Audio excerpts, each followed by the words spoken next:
आणि त्या दिवसापासून आपल्याला हे खरं स्वातंत्र्य प्राप्त झालं. याच्यामध्ये आपल्याला कायदा कानून व्यवस्था समता एक धर्मनिरपेक्ष राज्य म्हणून आपलं गणल्या गेलेलं आहे. सर्व जाती धर्माचे लोक एकत्रित अगदी आनंदानं या ठिकाणी नांदतात. जसं त्या राज्यगीतामध्ये म्हटलेलं आहे, भीमा वरदा कृष्ण कोयना भद्रा गोदावरी एकपणाचे भरती पाणी मातीच्या घरी. अगदी एकत्रित येऊन हे सर्वजण आपण समाज गुण्या गोविंदानं राहतो.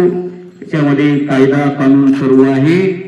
हे डॉक्टर बाबासाहेब आंबेडकरांचे खूप आपल्यावरती उपकार आहेत. प्रस्तावनेमध्ये जाधव सरनं सांगितलं की डॉक्टर बाबासाहेब आंबेडकरांनी सर्व देशाचा अभ्यास केला आणि नंतर आपली ही लोकशाही राज्य निर्माण केलं.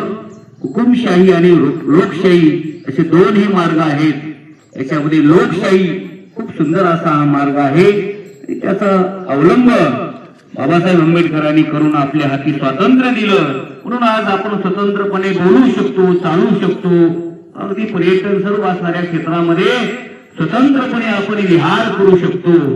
प्रथमतः बाबासाहेब आंबेडकरांच्या चरणावर नतमस्तक होतो. म्हणून एक सुंदर गीत सुद्धा आहे, आकाश मोजितो आम्ही भीमा तुझ्यामुळे.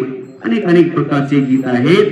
म्हणून या पवित्र दिनाचं औचित्य साधून या ठिकाणी या जय किसान माध्यमिक विद्यालयाच्या शिक्षक वृंदांनी आम्हाला आमंत्रित केलं, त्यांचे मी आभार मानतो. आणि जाता जाता विद्यार्थ्यांना एकच संदेश देतो.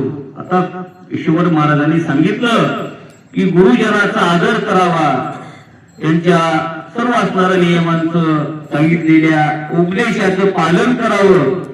तसं आपल्या शाळेतील विद्यार्थी चांगलेच आहेत,